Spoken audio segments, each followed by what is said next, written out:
Bom dia a todos. Hoje nós iremos dar início ao nosso estudo, né? Sobre batalha espiritual, nós iremos fazer uma análise sobre autoridade. É um assunto que nós estamos vendo muito no nosso dia a dia, né? Uma análise da autoridade do livro Oswaldo do Lobo Júnior, que ele fala sobre a autoridade sobre as trevas. Eu lhe dei autoridade para pisarem sobre as cobras e escorpiões e sobre todo o poder do inimigo. Lucas 10:19. Muitas vezes, as palavras autoridade, né, autoridade e poder, são empregadas como sinônimos. É o que se faz quando chamamos de autoridades as pessoas que exercem altos cargos do governo, né? Como nós estamos vendo hoje, né? Do governo, do STF, de qualquer repartição. Porém, essas expressões frequentemente se distinguem, como nos casos em que discernimos alguns funcionários do governo, que não têm autoridade para assumir determinado risco, ou daqueles em que, apesar de terem autoridades, não a exercem e caem no chamado de crime de prevaricação, que nós estamos ouvindo diariamente na televisão, nas mídias, em todos os lugares. Para diferenciá-las, podemos definir poder como a capacidade de forçar pessoas a se submeterem e autoridade como o direito de governar sobre os outros por delegação ou comissão. De qualquer forma, existem casos em que se pode ter poder sem autoridade. O que é um poder sem autoridade? Você sabe o que é? Poder sem autoridade é aquelas pessoas que tomam poder para si, são ditadores, né? Sem autoridade, como também é possível ter autoridade sem poder. Tem gente que tem autoridade para fazer acontecer, mas não fazem por omissão. Esse é o caso de uma monarquia também, onde, ao contrário do que muitos pensam, o rei quase nunca teve poderes ilimitados. O rei manda em todos, né? Mas apenas em um período curto da história houve as chamadas monarquias absolutas. Na verdade, em uma monarquia, o rei tem poder, mas quem exerce a autoridade é seu primeiro-ministro, como nós vimos na Inglaterra. Como a forma de governo, o chefe de Estado se mantém até a sua morte ou a sua abdicação em um regime normalmente hereditário, mas onde o rei não é chefe do governo, ou seja, não tem autoridade. E o poder de governar está nas mãos do primeiro-ministro. O primeiro-ministro é que manda e desmanda, né? Com a bênção, né, do rei. Em uma democracia, é justamente o contrário. Agora eu vou falar sobre democracia, presta bem atenção. Em uma democracia, é justamente o contrário, pois o presidente e o Senado tem uma autoridade que ele é delegada pelo voto do povo. Mas nós estamos vendo o nosso Senado fazer alguma coisa? Não. Ou seja, o poder está... Eles têm autoridade para fazer, viu, gente? Mas não fazem. Nas mãos dos eleitores. Os eleitores têm muita autoridade, viu, gente? O povo na rua é um risco para qualquer pessoas que querem ser o quê? Quer ter autoridade sobre as pessoas, mas elas não podem, porque eles não são representados pelo povo, né? Muitos não são. Assim, os representantes são reconhecidos como autoridades oficiais, pois recebem poder do povo para assinar, para exercer a função em que foi conferida pela Constituição. Mas temos muitas pessoas que não recebeu esse voto do povo e está usando de uma autoridade que não é dele. Dessa maneira, o Senado tem autoridade de fazer leis e o presidente tem autoridade de executá-la.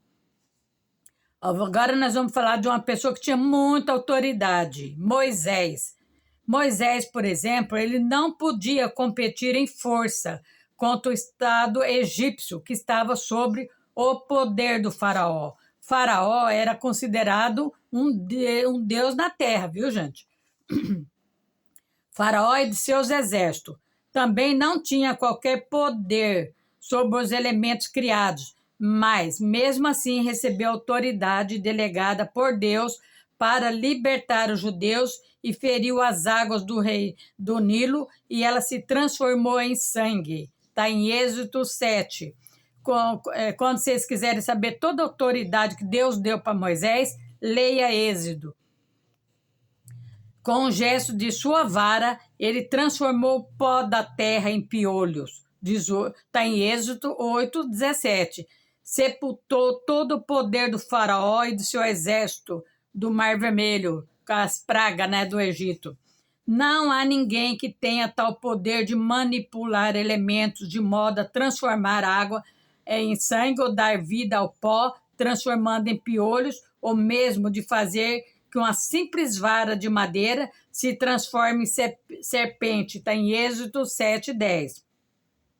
Ou de sozinho destruir um poder bélico, como daquela nação. Mas, apesar disso, Moisés, ele recebeu autoridade de Deus para realizá-lo. Deus deu um cheque em branco para ele. Um caso distinto como ilustração de poder sem autoridade encontra-se no livro de Atos, na passagem sobre os 7 filhos de Seva, um conhecido sacerdote judeu de Éfeso, os quais perambulava pela região e tinha por ofício o exorcismo de espíritos imundos. Presta bem atenção. Tem gente que acha que é exorcista, mas toma muito cuidado. Se Deus não te delegou essa autoridade, não vai enfrentar o inimigo. Como filhos do sacerdote, certamente gozava de certo poder eclesiástico local para realizar seus rituais de invocação em favor dos endemoniados. Alguns judeus que andavam expulsando espíritos malignos tentaram invocar o nome do Senhor Jesus sobre os endemoniados, dizendo: em nome de Jesus, a quem Paulo prega, eu lhes ordeno que saiam. Os que estavam fazendo isso eram os 7 filhos de Seva, um dos chefes dos sacerdotes dos judeus.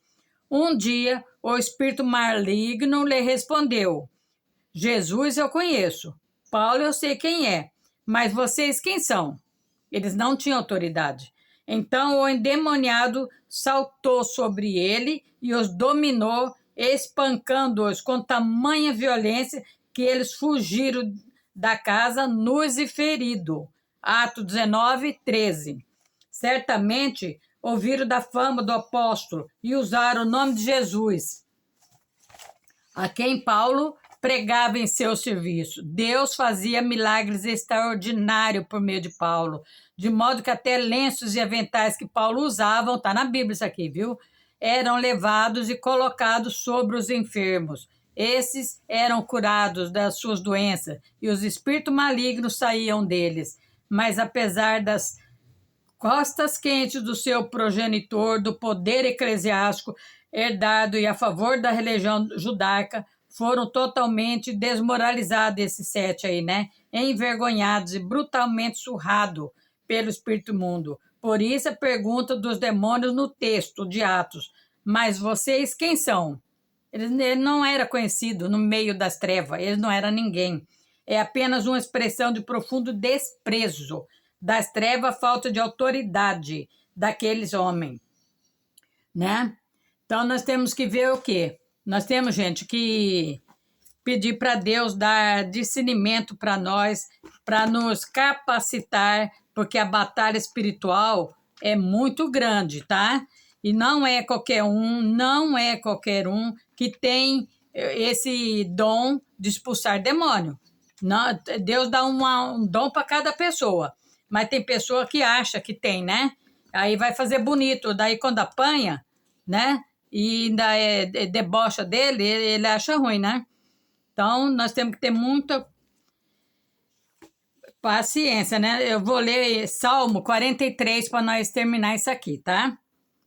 É uma oração pedindo restituição dos privilégios do santuário de Deus. Faz-me justiça, ó Deus, e pleiteia a minha causa contra a gente ímpia. Livra-me do homem fraudulento e injusto, pois tu és o Deus da minha fortaleza. Por que me rejeitas? Por que me visto de luto por causa da opressão do inimigo? Envia a tua luz, a tua verdade, para que me guie e me levem ao teu santo monte e aos teus tabernáculos. Então irei ao altar de Deus, do Deus que é a minha grande alegria, e com harpa te louvarei, ó Deus, Deus meu, porque estás abatido a minha alma. E por que te perturbas dentro de mim? Espere em Deus, pois ainda o louvarei. Ele é a salvação da minha face e Deus meu. Então, vamos, Senhor Deus, colocamos mais uma vez na brecha da intercessão, Senhor, e pedimos a Ti que abençoe o nosso dia, abençoe todos que estão clamando comigo, abençoe a nossa nação, derruba por terra todo o império da mentira, entra na UTI, CTI, abençoe todos os alunos que vão voltar às aulas segunda-feira, abençoe os professores, coloca, Senhor amado, anjos em volta de cada escola, abençoe grandemente os pequenos empresários, grandes empresários, aqueles que trabalham de empregada doméstica, vai abençoando, Senhor amado, a todos que estão nesse momento clamando, Senhor amado, por dias melhores na vida dele, por um salário digno, para ter alimento na sua casa, ter paz na sua vida, que o Senhor coloca anjos na casa de cada um e vai abençoando grandemente no nome de Jesus e no poder de Deus. Amém. Amém, muito obrigado. E até a próxima, se Deus quiser. Fique com Deus, tá? Vamos continuar firme, orando, acreditando que Deus é maior na nossa vida, tá bom? Desistir jamais, né, gente? Vamos fazer a nossa parte. Obrigado. Até a próxima.